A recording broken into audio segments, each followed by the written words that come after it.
Eustache Ntambwe. Mi chiamo Eustache Ntambwe Makoyo, vengo dalla Repubblica Democratica del Congo, in Italia da 13 anni e 3 anni fa ho iniziato il percorso del dottorato venendo da una scuola di chiesa, il Pontificio di musica sacra. Avevo un'altra idea della musica, quindi una musica un po' chiusa in sé.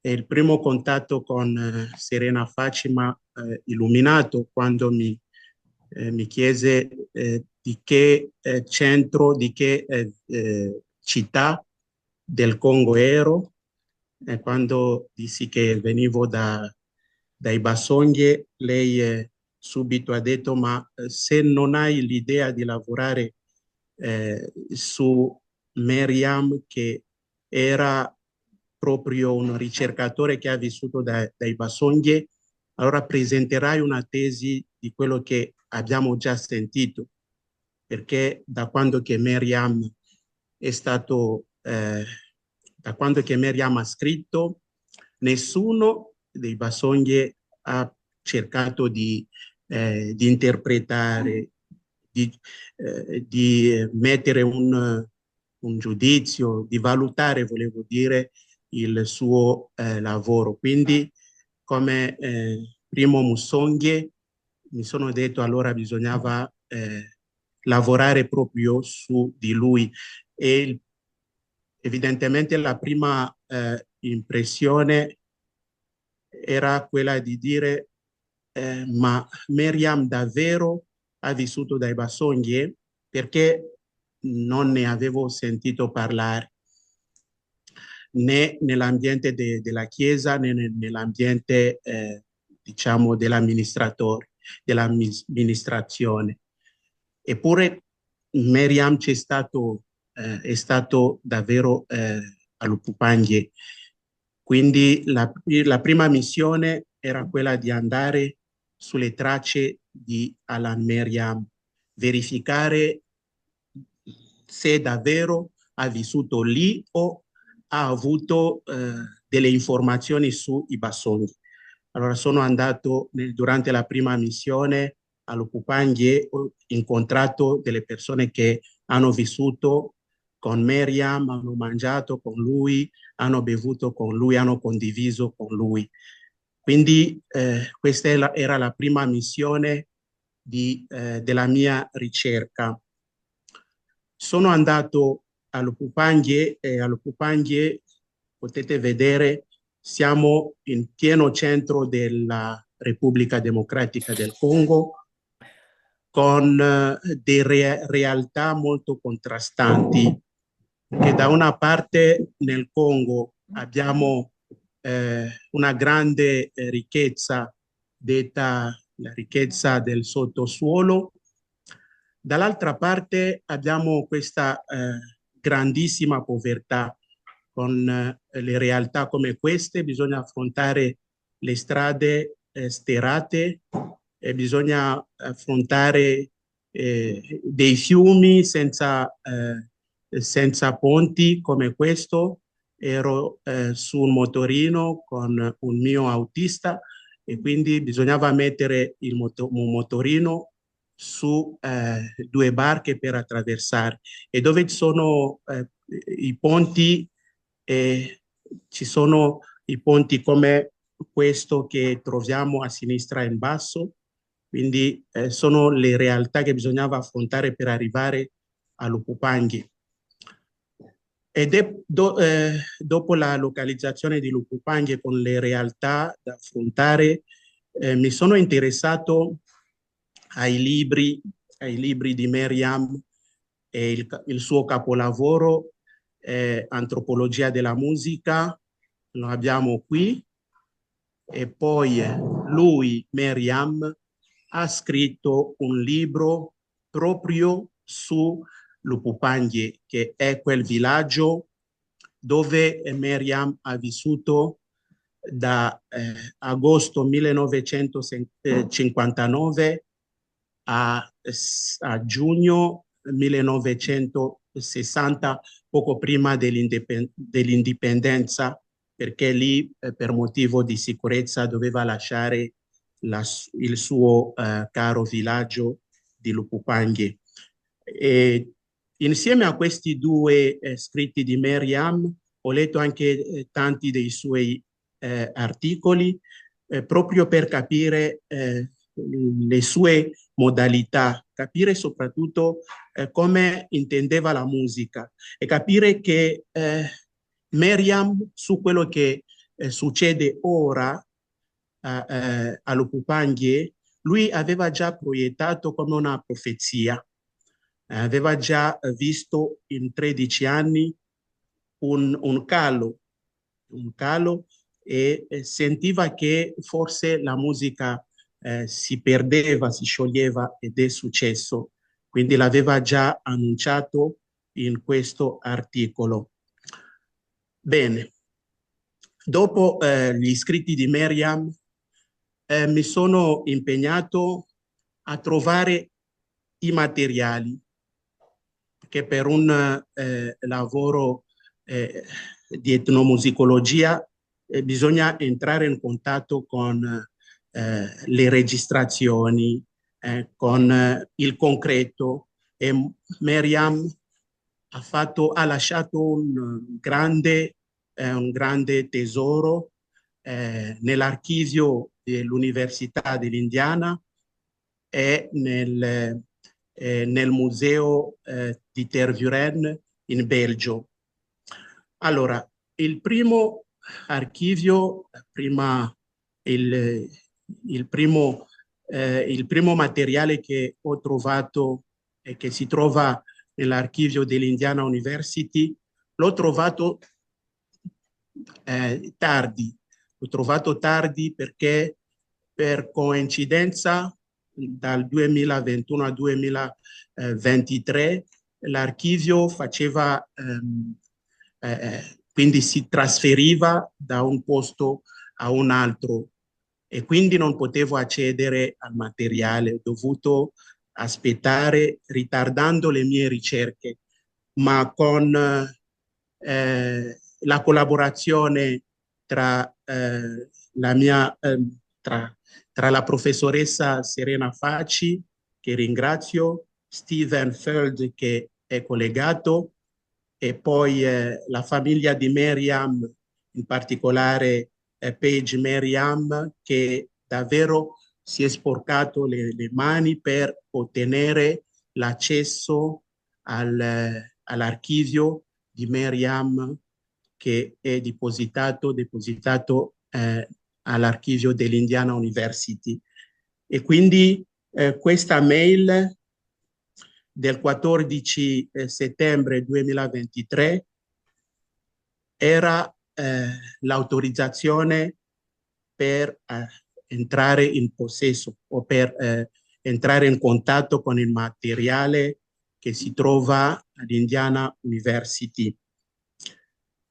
E qui sotto abbiamo il materiale che Maryam ha usato per registrare il materiale che ora vi farò forse sentire, vi farò scoprire come l'ha registrato a quella epoca. Aveva il Magnocord P73A che ha usato, che forse oggi non riusciamo più ad utilizzare perché la tecnologia è andata avanti.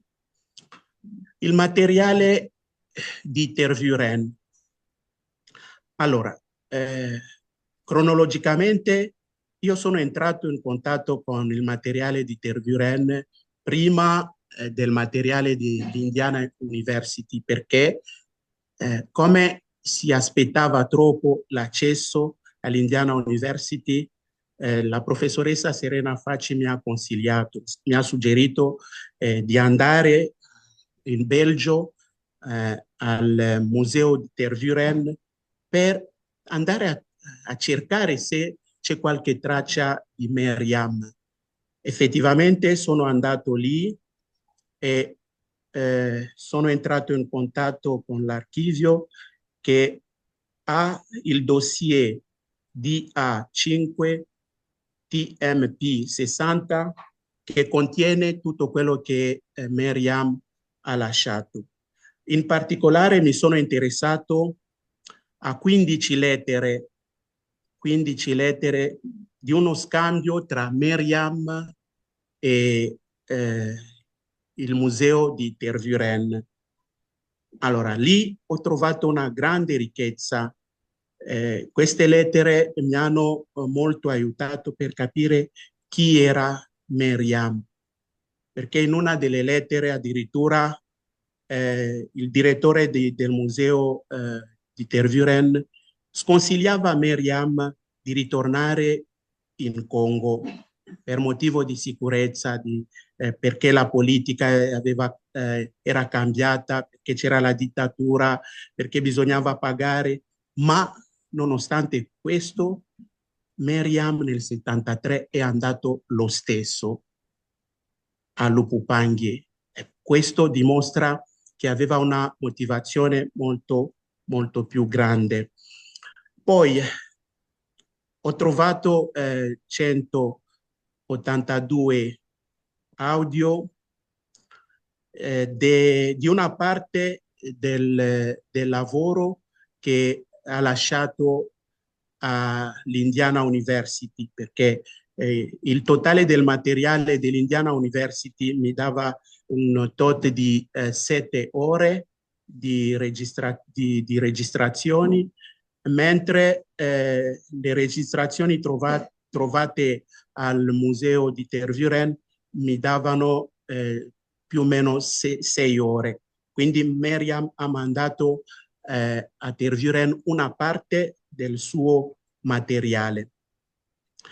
Bene, dopodiché sono entrato in contatto con la famiglia, perché anche la famiglia doveva dirmi qualcosa. Abbiamo la fortuna di avere ancora le 3 figlie di Meriam, ma anche la moglie Barbara che è ancora in vita, quindi dovevo entrare in contatto con la famiglia, aiutato sempre dalla professoressa Serena Facci e da Steven Feld. Sono entrato in contatto con Paige e ora anche con Ginny, che ringrazio ancora per la collaborazione. Anche loro mi hanno fornito del materiale importante e soprattutto delle foto insieme alle lettere che Meriam mandava in America, negli Stati Uniti, quando era al Kupanghi. Erano considerati come dei diari. Diceva: oggi ho incontrato questo, oggi ho fatto questo, e sono andato a vedere come si fabbrica il tamburo, come fabbricano lo xilofono. Tutto questo l'ha fatto e lo scriveva. E quindi è la famiglia di Meriam che mi ha fornito queste foto bellissime, che poi durante la mia seconda missione nel 2023 sono andato con quelle foto che hanno fatto un effetto terribile, un effetto positivo, È una festa a Lupupanghi, perché la gente ha visto che Meriam, perché ci sono le nuove generazioni che non avevano visto Meriam e che potevano entrare in contatto con le foto di Meriam, vedere le sue figlie, vedere anche i parenti. Era una bellissima esperienza. Qui abbiamo la casa che abitava Meriam. Questa foto bellissima è il giorno che Meriam, che aveva preceduto la famiglia a settembre del 1959 a Lupupanghi, per preparare l'arrivo della moglie e le 2 figlie che avevano Paige 2 anni e mezzo e Ginny 5 anni.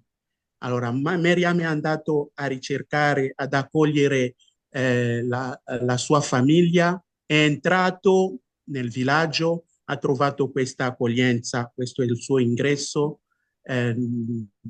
accompagnato dalla moglie e dalle due figlie che erano piccolissime.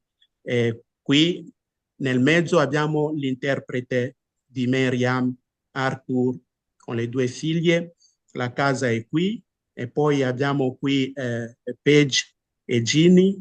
Paige era affezionato alle galline, come l'aveva testimoniato lei stessa. E poi dopo i documenti ricevuti dalla famiglia, mi chiedevo, ma che dice la gente? Che dice la gente su Meriam? E l'impressione che ho avuto è che all'Ukupanghe Meriam è un eroe. Quando si parla di Meriam, direi tutto si ferma.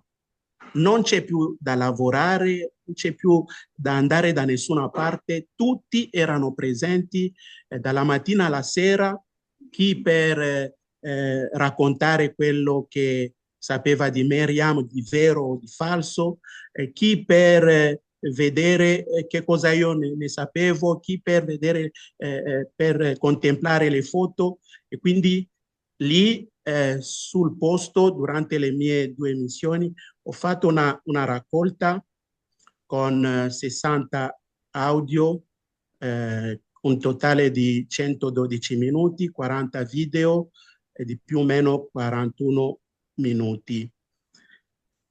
Allora, qui abbiamo quasi la festa. La mia missione non era soltanto parlare, ma era una festa perché venivano a cantare, a ballare quotidianamente e io nel frattempo realizzavo la mia missione. Abbiamo questa foto. Ho parlato poco fa dell'interprete di Meriam, Arthur Mulenda. Questo è il suo fratello piccolo e questa è la sua sorella minore.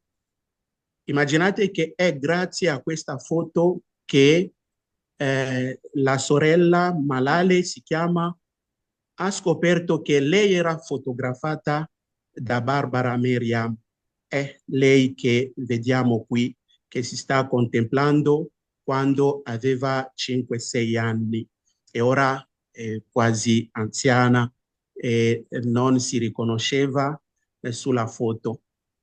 Bene, e chi è Meriam?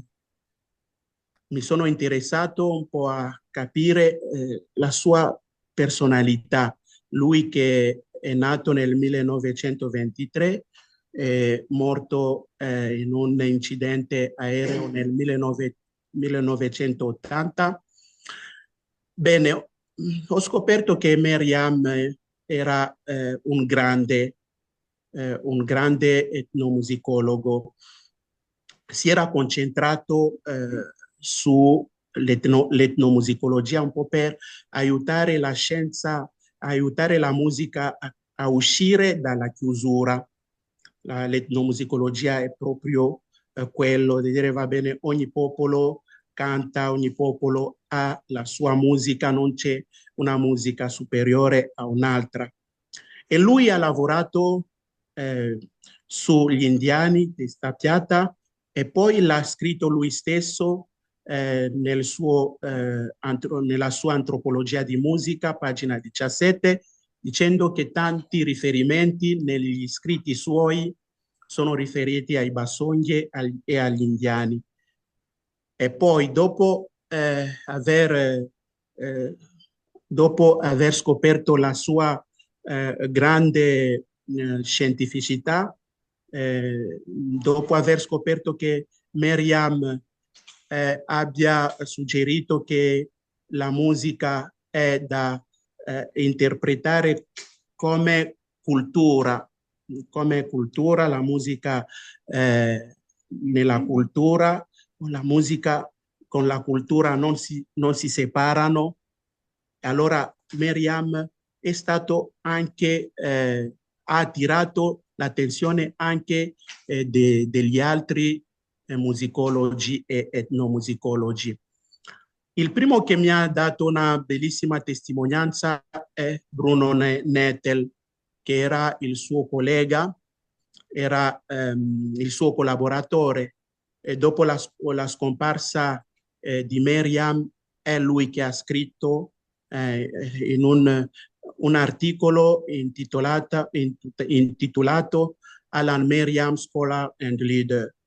E lì ha proprio dimostrato la personalità importante di Meriam, confermando che ha lavorato presso i Basonghe e all'Upupanghe, dove sono stato io. E poi ha rivelato che Meriam aveva una grande fruttuosità, ha lasciato più di 300 pubblicazioni, libri e articoli compresi. Poi un altro che ha attirato la mia attenzione o gli altri due che mi hanno attirato sono Timothy Rice e poi John Blaking, contemporanei di Meriam.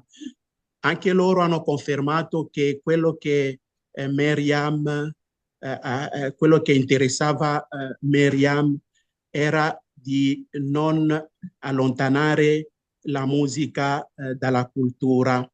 Quindi gli etnomusicologi avevano quel compito di lavorare confermando che nella cultura si trova la musica e nella musica si trova la cultura.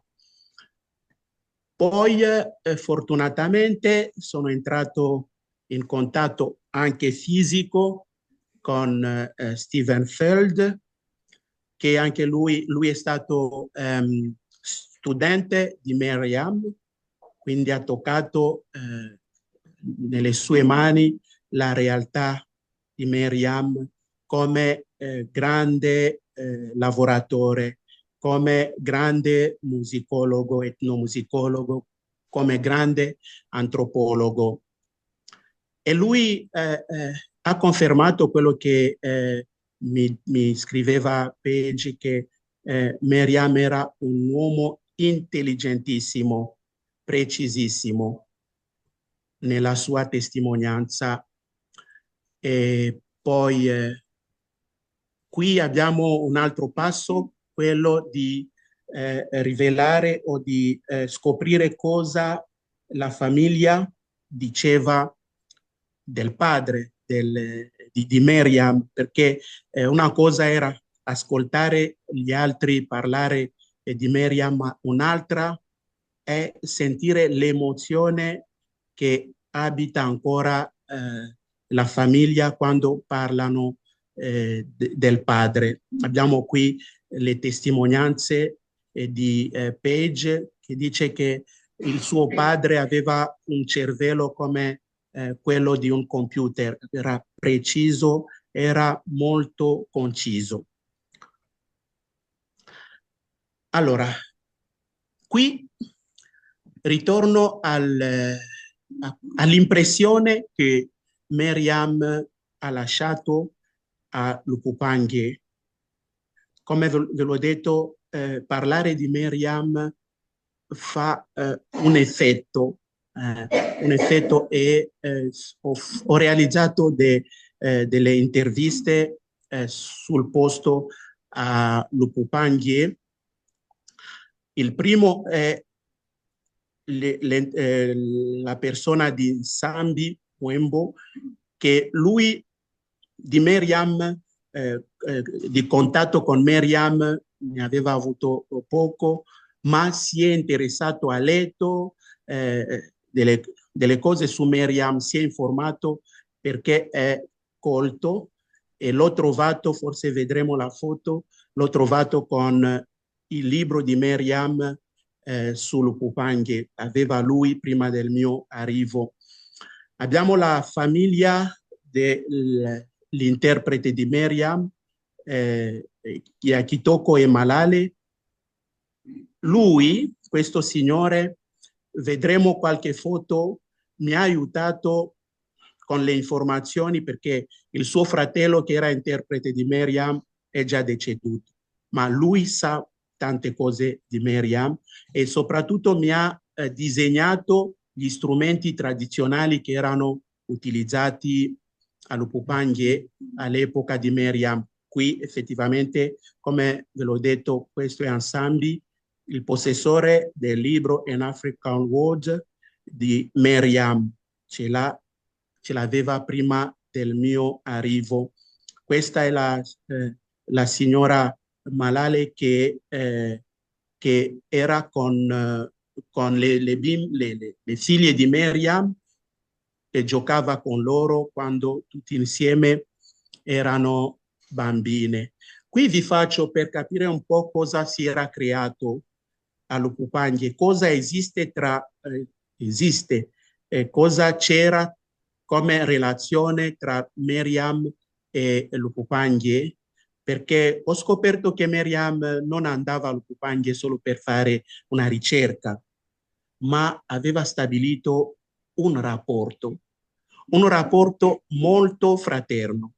Tanto che ascolteremo tra poco che Meriam, io ve lo dico che quando andavo con le realtà che vi ho raccontato poco fa, non andavo volentieri, ritornare a Meriam era per me una fatica per affrontare le sofferenze della strada, dei viaggi, ma quando ho sentito Meriam stesso in questa registrazione che vi faccio sentire ora, durante il suo ritorno, il suo secondo viaggio del 1973, come gridava, come era contento di incontrare quel popolo, allora mi sono detto davvero c'era qualcosa di grande che superava la relazione scientifica.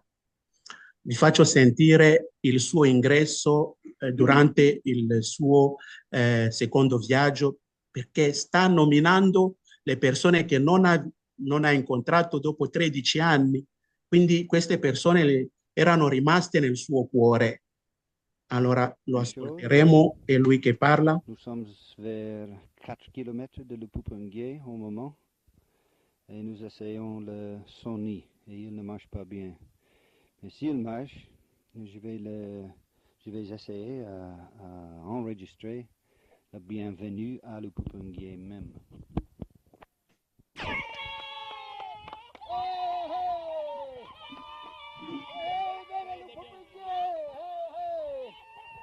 Chiticabamba, bere jogo sefu.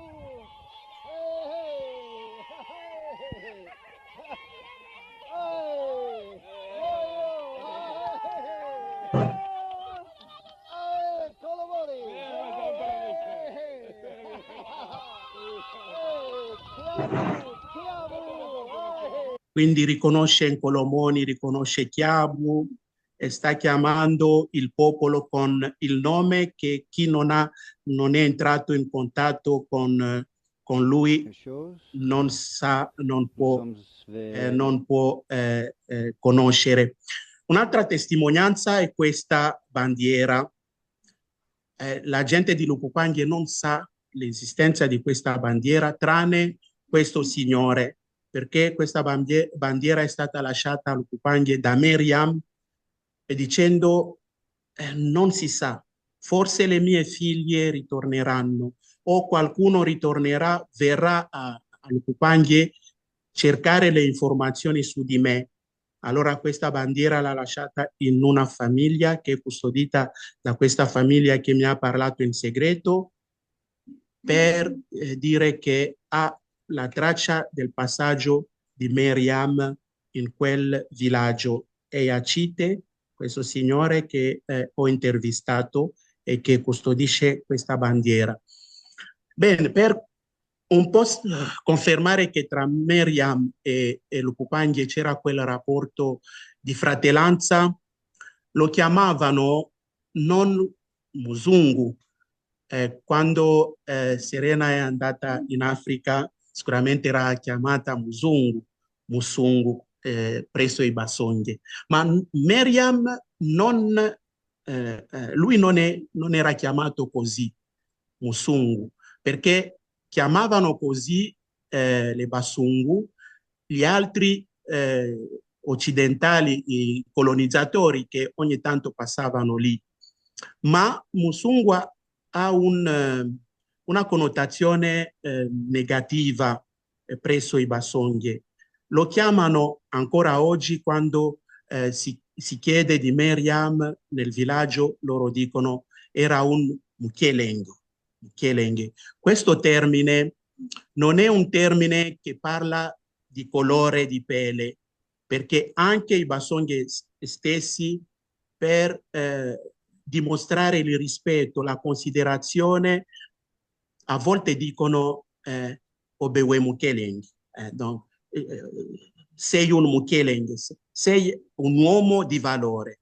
Allora Meriam è chiamato tuttora Mukeleng per dire non è come gli altri bianchi, non era come in quella epoca gli altri colonizzatori, ma era un fratello, era uno di noi. Effettivamente Meriam si era comportato a Lupupanghe come uno di quel villaggio. Allora, le caratteristiche della musica Songye. La musica Songye è una musica semplice nel suo andamento. Questa musica non è il fatto della conoscenza.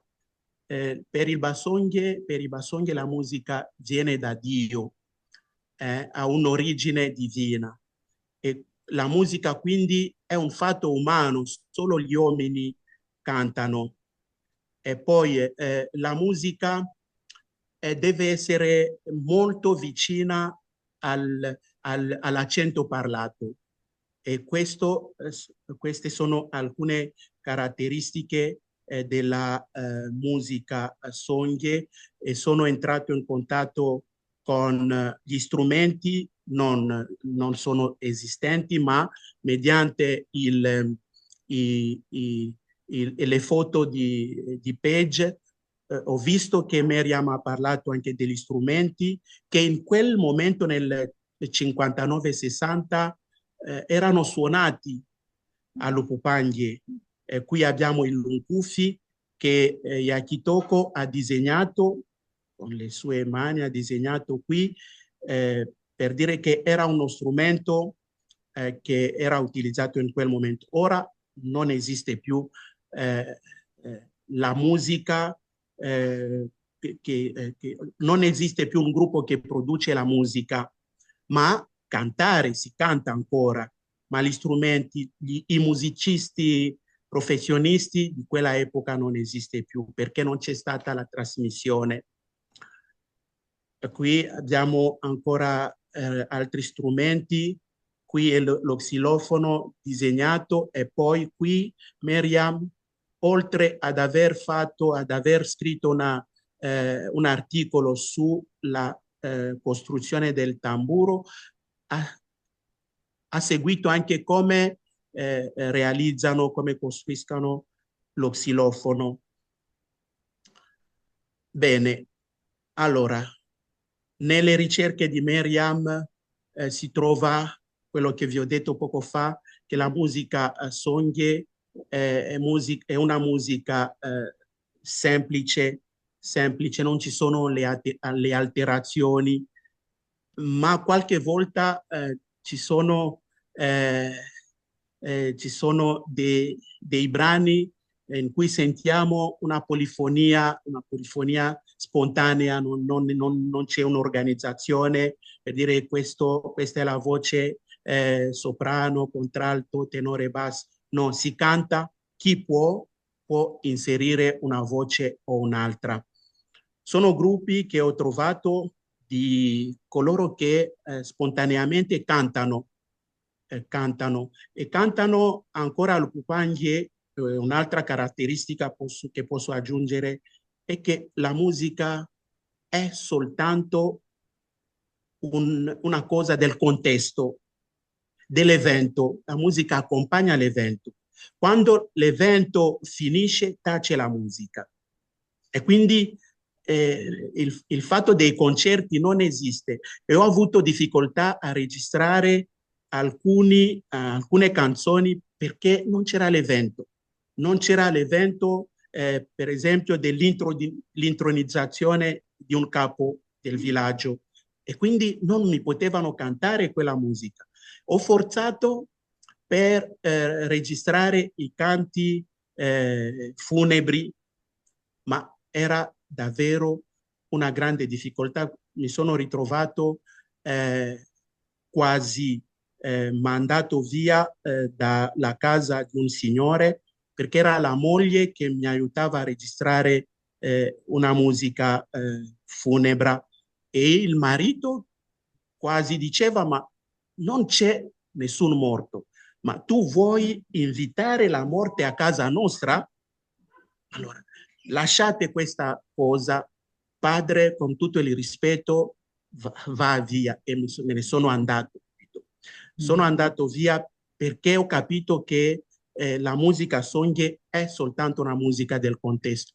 Allora, qui c'è un video bellissimo che conferma un po' quello che si dice che le donne hanno una facoltà di fare 2, 3, 4, 5 cose insieme.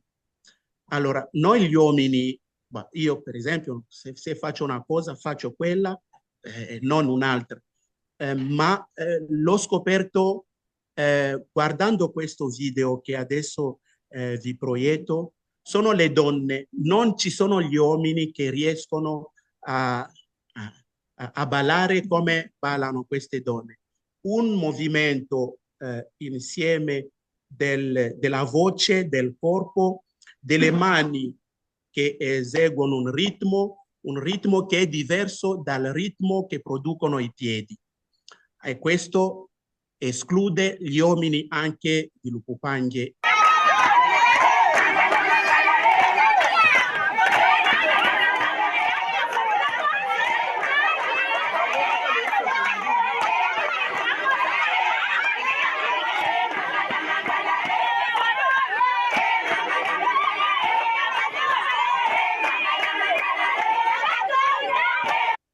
Bene, andiamo avanti. Qui sono i bambini, il canto che resiste ancora è il canto dei bambini, che non è censurato, il canto dei bambini quando si ritrovano tra loro lo trasmettono di una generazione a un'altra. Qui sono le donne che hanno partorito hanno partorito i gemelli, si chiamano le Pamba. Allora, loro hanno i loro canti che nessuno esegue, hanno i loro canti che accompagnano i riti, perché vuoi vedere i tuoi gemelli morire, allora non rispettare i riti, quindi devi, quando entrano in casa, ammazzare un pollo e devi far mangiare subito il cuore e così via, così i gemelli si salvano. E quando tratti bene uno senza l'altro, l'altro si arrabbia, muore e diventa colpa. Quindi vanno trattati uguali. E hanno fatto anche loro le esibizioni dei loro canti. E ho finito con la ricerca dei canti che accompagnano, non i canti, i suoni che accompagnano la caccia. Durante la caccia, che è un rituale, ci sono gli strumenti che sono usati, il corno di antilope, il pandala che si mette al collo del cane e poi questo è l'ocarina. Allora, i basonghe dicono che questi non sono strumenti musicali, ma sono strumenti di segnalazione, si comunicano tra di loro. Bene, alla fine di questo percorso ci sarebbe ancora tanto da fare, ci sarebbe ancora tanto da dire su Meriam. Come ve l'ho detto, Meriam ha lasciato un lavoro abbondante e forse io ho toccato solo una goccia una goccia che mi ha illuminato, una goccia che mi ha affezionato a un uomo.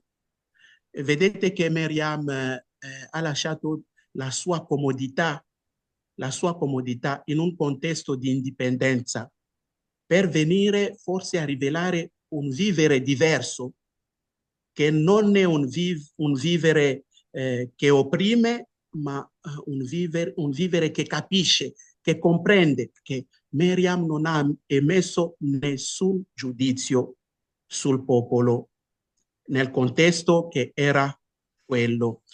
E quindi io mi impegno ad approfondire gli scritti di Miriam, mi impegno perché mi sento responsabile.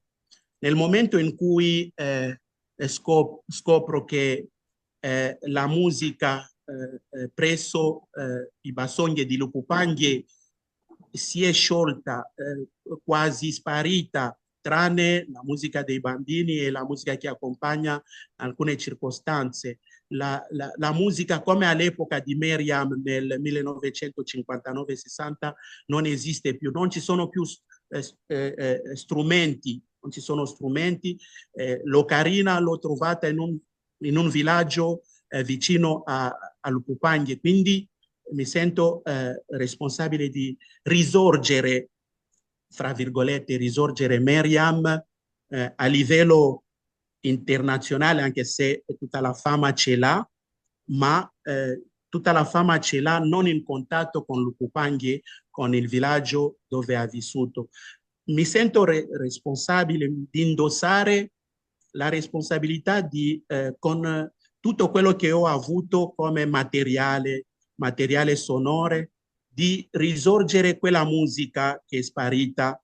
Quindi basta andare lì, fare ascoltare alla gente la musica che 40 anni fa era eseguita a Lupupanghe, può essere una cosa molto bella.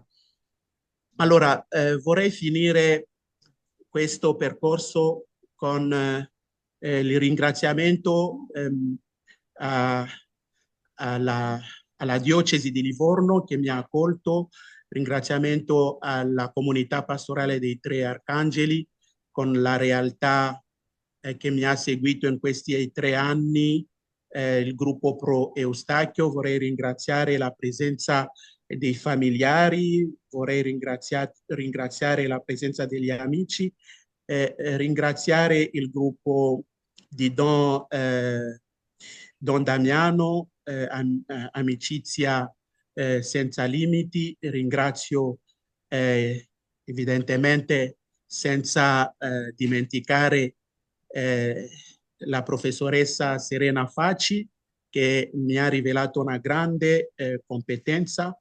Con lei voglio ringraziare tutti i professori di questa bellissima struttura. Con loro anche i colleghi che mi hanno accolto, con cui abbiamo passato questi bellissimi 3 anni. E allora, se mi date un minuto, vorrei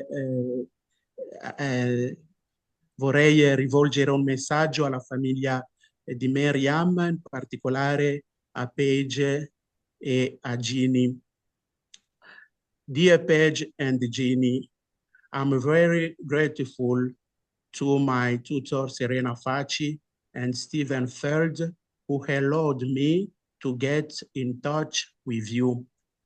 Then Serena suggested me to choose your father Alan's researches about the Basonge culture for my PhD.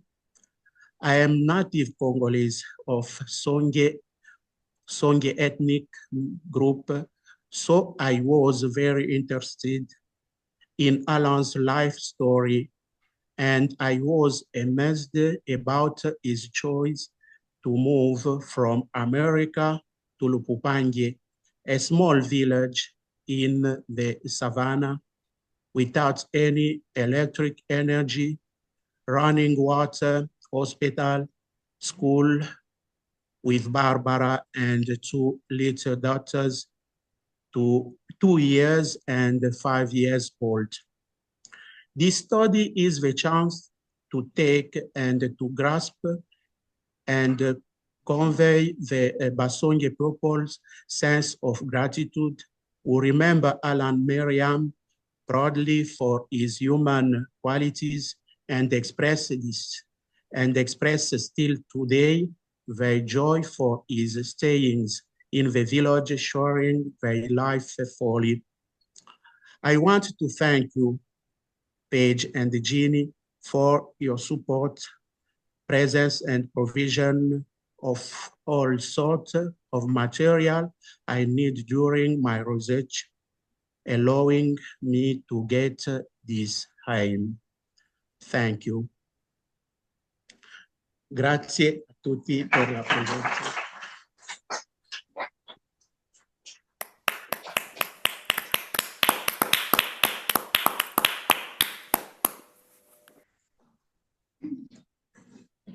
So, thank you very much, Eustache. We continue with the exam. Now, what did ask my colleague Maurizio Gamennone and Giovanni Giuliati? We follow in Italian or maybe in French, not so. In Italian. In Italian? Sì, dice di mettersi. Gira un attimo, vediamo se riusciamo a far vedere anche Maurizio. In italiano? In italiano, sì. Vuole iniziare? Magari mettiamoci di qua, per chi parla magari si può mettere qua.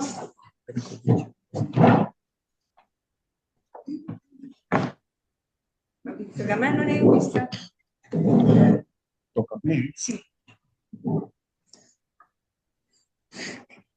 Dunque, io ho letto con moltissimo interesse e piacere questo lavoro. Ci sono diversi spunti di riflessione che emergono dalla lettura. Intanto lui ha ricostruito uno scenario classico dell'etnografia e dell'antropologia, forse a distanza di una generazione dalle esperienze di Malinowski e di Lévi-Strauss, però in contesti tutto sommato molto vicini, nonostante in mezzo ci sia la guerra mondiale dal Pacifico fino all'Atlantico in Europa. C'è anche questa consuetudine che Eustache mette a fuoco molto bene, cioè il diario di Alan Merriam è un diario più dialogante, più affettuoso rispetto a quello di Malinowski, per esempio. Anche Lévi-Strauss era abbastanza distante da un contatto diretto. Non so se questo deriva dalla, come dire, complessità e pesantezza della cultura europea che rende le cose sempre complicate e le relazioni sempre difficili, gerarchicamente condotte, e se dipende anche da una maggiore spigliatezza nei rapporti fra le persone e gli americani. Non so se è così, però ci sono alcune linee di continuità importanti, per esempio nel fatto di stare a lungo sul terreno, come accadeva agli studiosi della generazione precedente. Un altro aspetto interessante che ho trovato è che Eustache, il candidato, cerca nel volume principale, l'antropologia della musica, che tutti abbiamo letto, perché tutti coloro che fanno questi studi sanno benissimo chi sono i Basonge e chi sono i Flathead, anche senza sapere dove stanno, senza averli mai visti, perché hanno letto il libro di Alan P. Merriam, e questi erano i terreni privilegiati dei suoi studi. Mi pare che lui si sia impegnato in maniera